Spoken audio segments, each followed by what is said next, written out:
बार बार आदमी किसी के यहाँ दावत में चला जाए तो डोंगे में धुएं निकाल देता।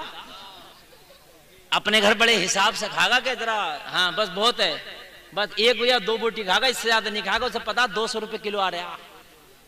मगर जब किसी के यहाँ शादी में बैठ जाएगा तो डोंगों में धुएं निकाल देता। धुएं, ये लोगों ये भी नाजायज है। जो तेरा खाने की लिमिट है उस लिमिट में खा, दूसरे के घर भी।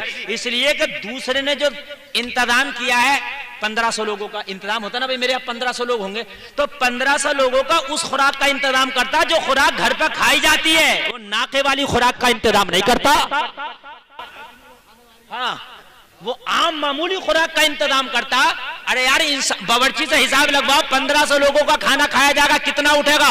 तो वो इंसानों की खुराक का इंतजाम कराएगा, हिसाब बताएगा, नाके वाली का नहीं बताएगा।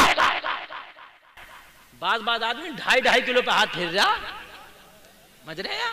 मोटा मोटा खा रहा, बाकी सब टेबल के नीचे। समझ रहे कि नहीं समझ रहे? अल्लाह अल्लाह, ख्याल रखो इन चीजों का। किसी के घर में दावत में जाओ तो दावत में जाने के बाद में जो मामूल तुम्हारा खाने का, उसी मामूल पे खाना खाओ। जिस तरीके से खा तो खाना कितना भी लजीज हो, मगर मामूल ना तोड़ो। और जब किसी के यहाँ दावत में, शादी में जा रहे हो तो तुम ही जाओ, अपने साथ किसी को जबरदस्ती बुला कर ले जाओ। चलो फला होटल में खाना चल रहा, हमारे फला अजीज की शादी है, खाना खाने चलने, तो ये भी साथ हो लिया, चल मेरे साथ चल जाएगा। हराम है हराम। जिसकी दावत है वही जाए, जिसकी दावत नहीं है वो ना जा सकता है, ना उसे कोई ले जा सकता है। फ्री में भी बहुत खा रहे हैं। फ्री में दावत मेरी हुई, मैं अपने 2 दोस्तों को साथ में ले गया, चलो चलना है यार होटल में, मारा है। समझ रहे हैं? हराम है हराम।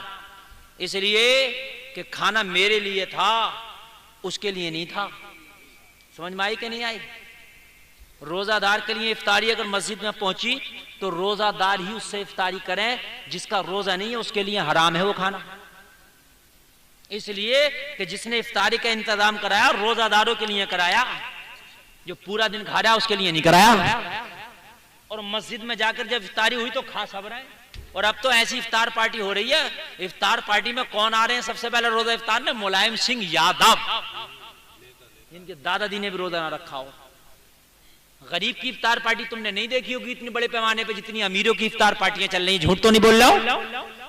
हमारे मुसलमानों को भी ना हो क्या दिखावा इनका इतना बड़ा हो गया। इफ्तार पार्टी करा रहा तो उनकी करा, जो गरीब हैं, जो ओरिजिनल में अच्छा नहीं खा पाते हैं, इनकी क्यों करा रहा? नेताओं की, जिन्होंने कभी रोजा रख के नहीं देखा होता कैसा। नेताओं का चल रहा अखबार मारा, इफ्तार पार्टी इफ्तार पार्टी इफ्तार पार्टी है, ये दिखावा पार्टी है? नेताजी एक मरीज को अस्पताल में 1 केला दे रहे, मीडिया वाला फोटो खींच रहा, 1 केला 4 आदमी पकड़ के हाथ से दे रहे हैं, कई क्विंटल का हो। दिखावे की भी हद हो गई। इंसान और जानवरों का फर्क बता रहा हूं। अच्छी लग रही है तकरीर?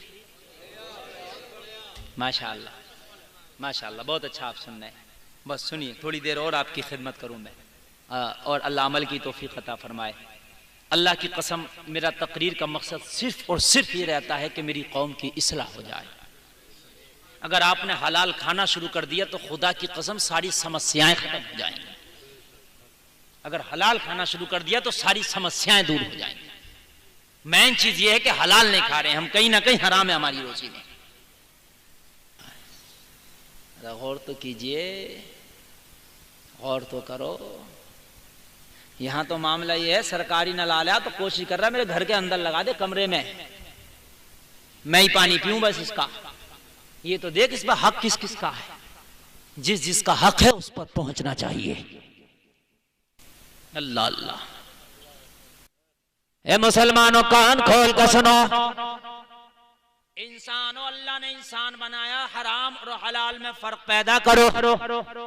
जिस दिन आपने हराम और हलाल में फर्क पैदा करना शुरू कर दिया, उस दिन सच्चे इंसान नजर आओगे। सुभान अल्लाह सुभान अल्लाह। नहीं नजर आ रहे हैं? समझ रहे हैं क्या? आप नहीं समझे? बात समझ रहे हैं कि नहीं समझे? पता नहीं चल रहा मैं। हाय हाय, पता ही नहीं है। मामला बड़ा अजीब सा हो गया यार। जानवरों में कोई मर जाए तो उन्हें भी कोई टेंशन नहीं, और हम में भी कोई मर जाए तो हम में भी कोई टेंशन नहीं।